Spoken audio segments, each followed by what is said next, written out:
Georgius Jonathan, mahasiswa arsitektur UPH Angkatan 2015. Pada kesempatan kali ini, saya ingin menjelaskan karya tugas akhir saya dengan judul Revitalisasi Pasar Bogor Surya Kencana dengan penekanan pada fungsi tambahan dan fungsi campuran. Pertama-tama, saya ingin menjelaskan definisi dari pasar rakyat. Pasar rakyat terbentuk atas dasar kebutuhan sehari-hari masyarakat sekitar. Dengan awal, bentuk transaksi yang terjadi di pasar merupakan transaksi bentuk barter, yang akhirnya menggunakan mata uang sebagai bentuk transaksinya. Pasar terbentuk sebagai wadah dari transaksi tersebut, sehingga pasar tersebut mengalami perubahan menjadi pusat distribusi untuk barang dan jasa. Kualitas dari pasar tersebut memiliki ruang sosial, budaya, dan ekonomi.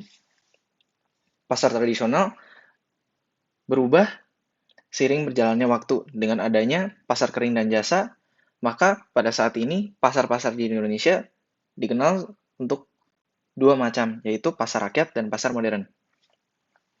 Karakter dan keunikan pasar, secara khusus pasar tradisional atau pasar rakyat, yaitu barang yang ditawarkan beragam dengan harga yang bisa ditawar hingga harga terendah. Lalu, untuk permasalahan yang terjadi pada pasar rakyat adalah karena ramai dan tidak terurus. Untuk pasar tradisional saat ini yang dikelola hanya 10% secara profesional. Pasar tradisional sisanya memiliki permasalahan yaitu kotor, becek, bau, dan bahkan disfungsi dari bangunan. Berdasarkan latar belakang tersebut, saya memiliki 3 buah pertanyaan penelitian, yaitu pertama mengenai kriteria desain revitalisasi terhadap pasar, lalu rekomendasi perancangan terhadap pasar Bogor sebagai subjek studinya, dan ketiga adalah bagaimana perancangan dapat dilakukan. Teori yang saya gunakan untuk pertama kali adalah tipologi pasar rakyat. Di sini saya membahas mengenai kapasitas pedagang, bentuk kegiatan, cara transaksi, keleluasan distribusi, bentuk dan struktur, waktu, jenis barang, dan klasifikasi pasar.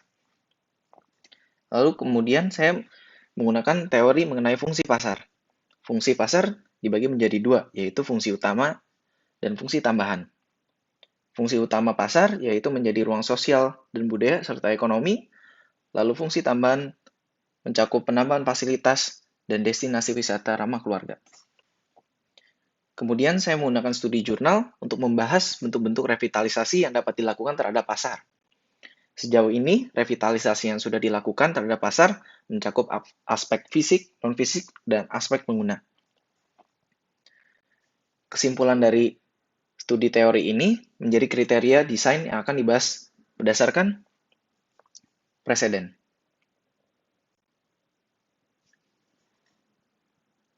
Teori yang saya gunakan selanjutnya adalah mengenai standar-standar. Persyaratan yang saya gunakan, yang pertama berdasarkan SNI, yaitu dari peraturan pemerintah.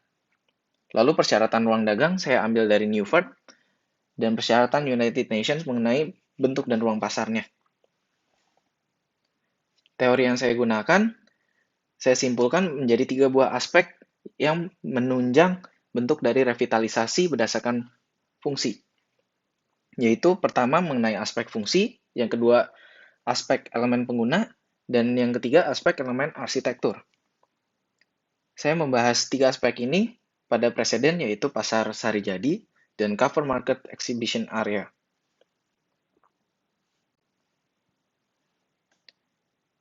Kesimpulan tersebut akhirnya saya bahas dan saya bawa kepada subjek dari penelitian ini. Penelitian ini merupakan Pasar Bogor Surya Kencana yang merupakan pasar pertama di Bogor. Sebagai pasar, saya ingin membahas berdasarkan konteksnya dulu. Diawali dari tahun 1740 yang merupakan masa-masa penjajahan Belanda.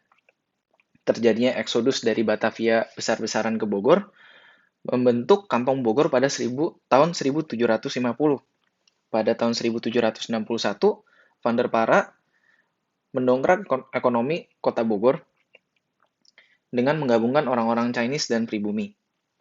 Yang awal dikenal dengan Pasar Baru pada tahun 1775, akhirnya berubah menjadi Pasar Bogor. Tahun 1808, terbentuklah akses Batavia Bogor dengan barang dagangan untuk pasar Bogor berasal dari puncak.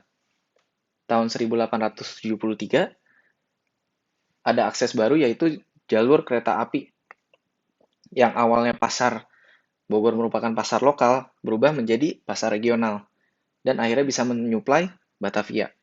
Tahun 1900, pasar yang awalnya dari satu bangunan merambah ke kawasan atau ke jalanan juga, yaitu ke Jalan Oto Iskandar Dinata, Jalan Roda, dan Jalan Surya Kencana.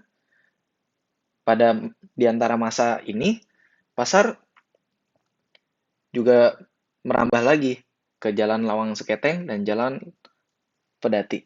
Pada tahun 2000, Pasar Bogor dikenal sebagai Plaza Bogor, yang akhirnya sekarang dikenal sebagai Pasar Bogor Jalan Surya Kencana.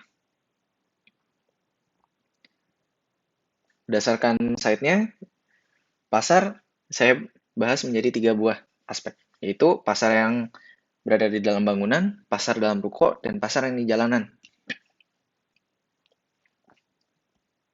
Kondisi existing tersebut saya bahas berdasarkan akses, sirkulasi, dan parkir sebagai elemen arsitekturnya.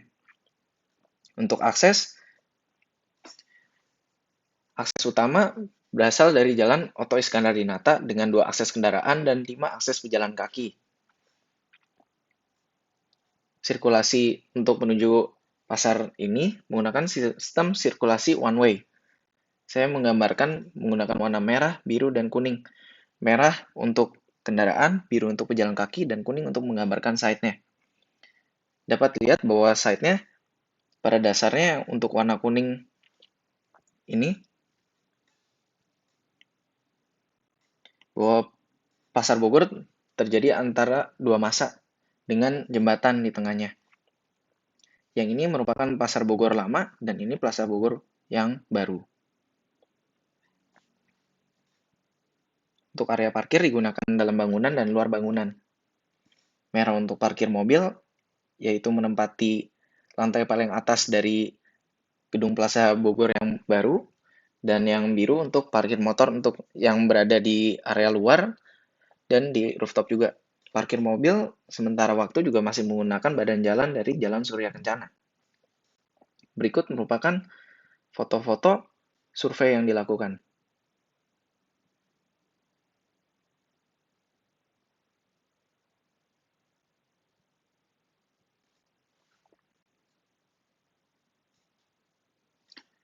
Berdasarkan aspek fungsi, saya membahas berdasarkan aspek fungsi utama, fungsi tambahan, dan fungsi campuran.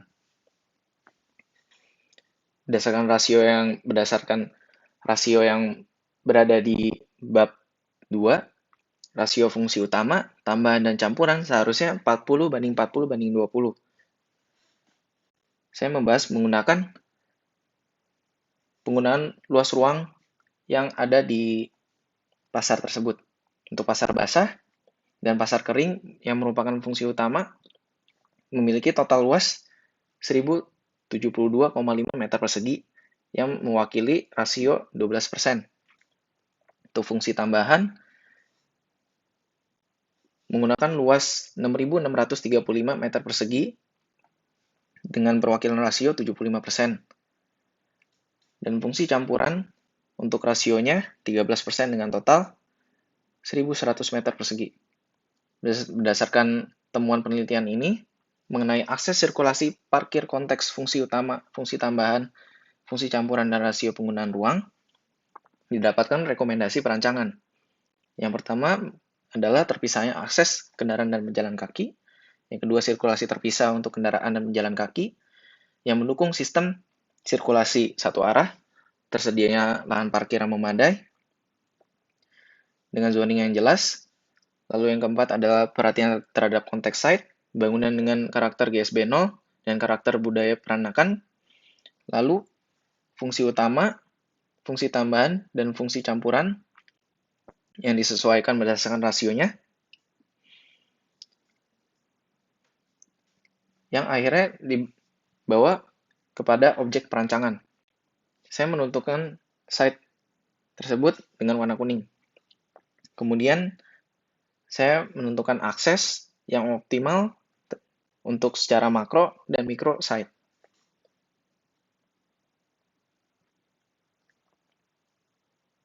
Perancangan saya awali dengan zoning.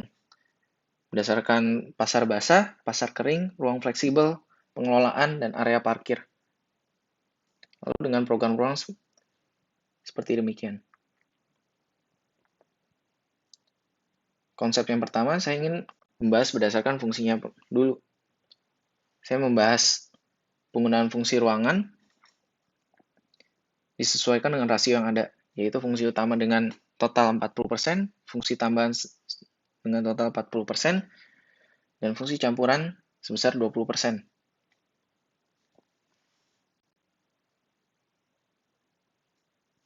Kemudian konsep selanjutnya adalah membahas tentang kios. Pada sebelumnya, pasar basah memiliki bentuk seperti ini untuk kios-kiosnya. Lalu pasar kering menggunakan etalase juga. Kemudian perancangan melibatkan 3 buah tipe untuk fungsi utama di pasar basah dan 2 buah tipe untuk pasar kering. Kemudian ruang fleksibel menggunakan bentuk kios pasar basah juga. Berikut merupakan potongan dan perspektif ruang untuk pasar basah, pasar kering, dan ruang fleksibel.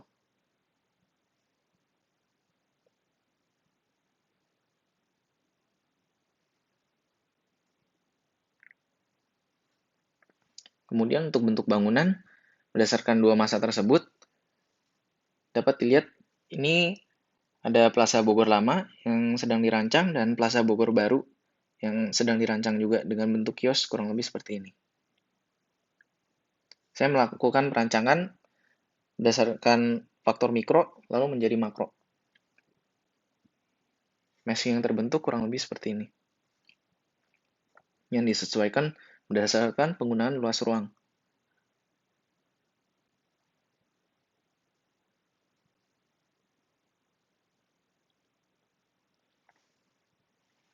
Kemudian dapat dilihat dari blok plan-nya terhadap 2 masa bangunan seperti ini. Dengan zoning fungsi per lantai seperti ini. Untuk fungsi utama saya menggunakan warna merah, fungsi tambahan menggunakan warna biru, dan fungsi campuran menggunakan warna pink. Program ruang per lantai, deskripsinya kurang lebih seperti ini. Untuk di rooftop menggunakan fasilitas untuk roof tank dan ruang lift. Untuk lantai 3 karena sudah ada pasar selain pasar tradisional yaitu Ramayana untuk lantai 3 dan lantai 2 untuk Yogyakarta. Lantai 1 untuk pasar kering dan lantai dasar untuk pasar basah. Basement digunakan untuk parkir. Kemudian berikut merupakan tampaknya.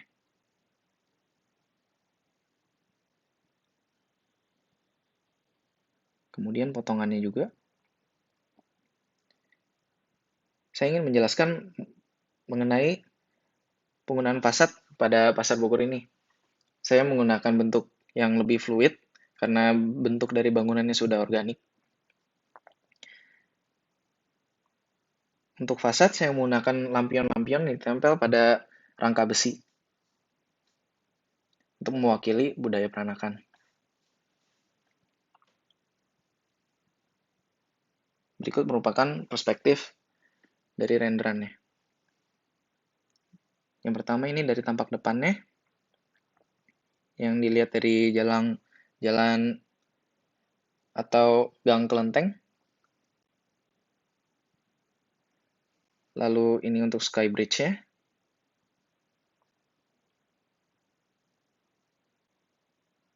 Dan ini untuk parkiran belakang untuk Plaza Bogor yang baru.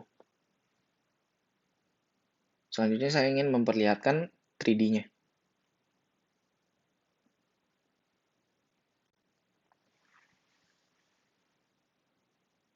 Dapat dilihat pertama kali bahwa area bawah sini merupakan Jalan Oto Iskandar Dinata yang bersampingan dengan Viara Danagun. Karena pada existingnya di ujung jalan Surya Kencana ini ada gapura dengan budaya peranakan, penting sekali untuk memperlihatkan budaya peranakan pada pasar juga.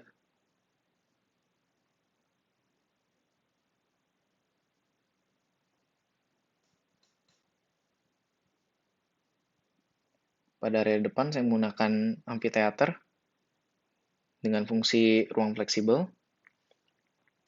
Kemudian, saya membagi pasar ini sebagai pasar basah untuk di area bawah dan pasar kering lantai atas. Akses menggunakan lift dan eskalator.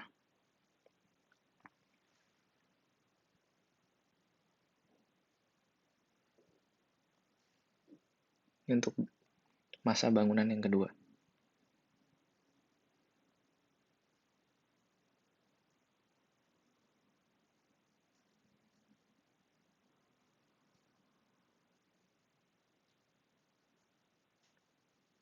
Yang tadi merupakan area parkir dari belakang, dapat dilihat dari sini.